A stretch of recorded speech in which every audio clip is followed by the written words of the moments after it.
পাখি। তখন রূপোর মতো চকচকে একটা লেবু কথা বলে ওঠে, আমি বলছি কারণটা, তুমি এই লেবুতে হাত দিও না। কে কে কথা বলে?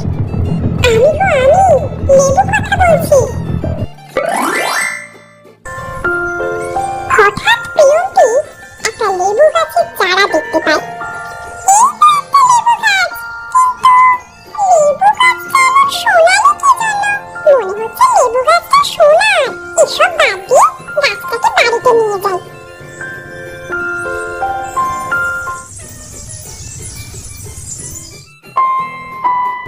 লেবু গাছের চারাটা বাড়িতে নিয়ে আসে আর তার মাকে দেখায়।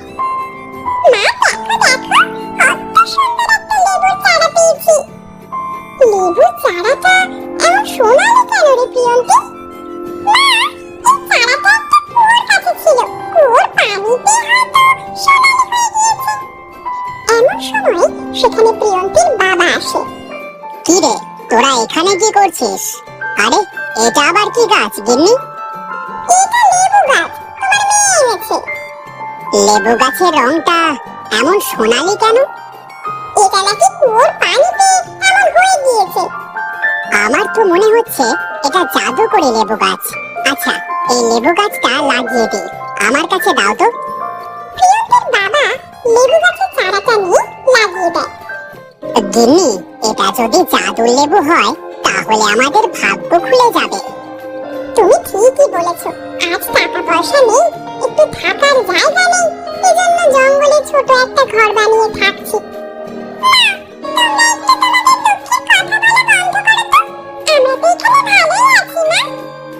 হ্যাঁ রে মা, অনেক ভালো আছি।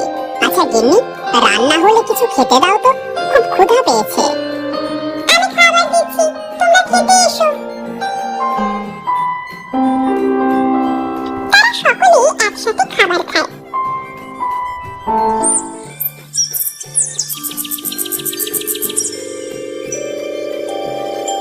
ওগো, এইদিকে আসো, দেখে যাও কি প্রিয়ঙ্কি, এই দেখ কি।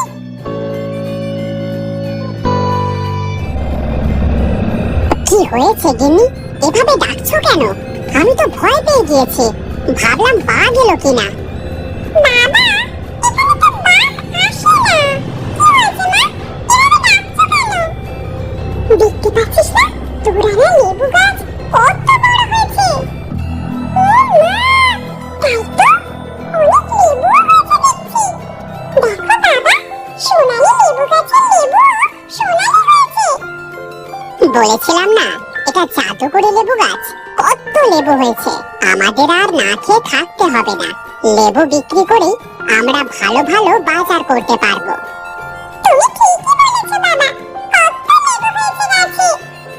আচ্ছা, সব লেবু একদিনে বড় হয়ে গেল, কিন্তু ওটা এখনো ফুল আছে কেন? এই ফুলটাও সকলের থেকে আলাদা, কেমন সবুজ দেখতে। গাছে ফুল থাকবে না তো কি করবে শুনি? বলি, কিছু লেবু পেড়ে চলো খেয়ে দেখি কেমন স্বাদ লেবুটার। ঠিক আছে, তোরা ঘরে যা, আমি লেবু পেড়ে নিয়ে আসছি।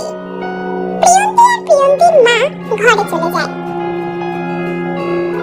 প্রিয়ঙ্কির বাবা লেবু পেড়ে নিয়ে ঘরে যায়। তারা সকলে একসাথে লেবু খায়। হঠাৎ প্রিয়ঙ্কি চিৎকার করে ওঠে,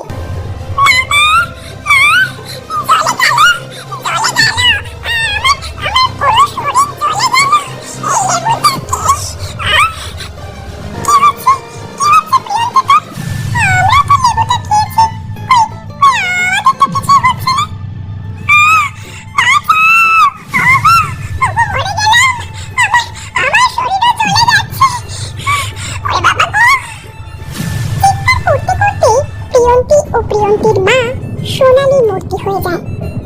ওগো, তোমাদের কি হয়েছে? তোমরা এমন মূর্তি হয়ে গেলে কিভাবে? আমারও তো সমস্ত শরীর জ্বলে যাচ্ছে, মরে গেলাম।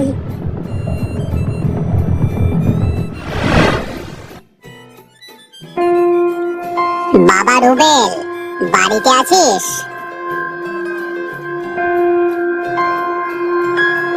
হ্যাঁ বাবা, আছি। কিছু লাগবে? বলছি বাবা, আমার শরীরটা আজ বড্ড খারাপ। কাঠ না কাটলেও তো খাওয়া হবে না। বলি কি, তুই যদি একটু কাঠ কাটতে যেতিস। আচ্ছা বাবা, আজ আমি কাঠ কাটতে যাব। ওগো, তুমি ছেলেটাকে কেন পাঠাচ্ছ জঙ্গলে? ও কি পারবে কাঠ কাটতে? মা, বাবা, তোমরা চিন্তা করো না তো। আমি কি এখনো ছোট আছি নাকি? দেখবে, বাবার থেকে বেশি কাঠ কেটে বাড়িতে আনবো। তুই দাঁড়া, আমি কুড়াল এনে দিচ্ছি।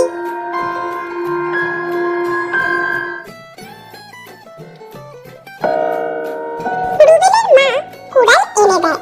রুবেল কুড়াল নিয়ে জঙ্গলে চলে আসে। অনেক বছর পর একা একা কাঠ কাটতে জঙ্গলে এলাম। সেই কোন ছোট্টবেলায় এসেছি বাবার সাথে।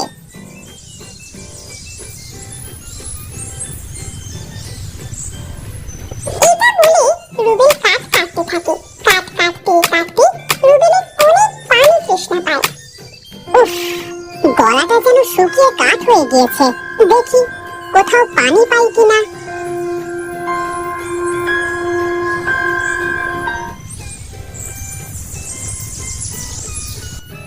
পানি খুঁজতে খুঁজতে তো জঙ্গলের অনেক গভীরে চলে এলাম, কিন্তু কোথাও তো পানি পেলাম না। এখন কি করি? হঠাৎ রুবেলের চোখ যায়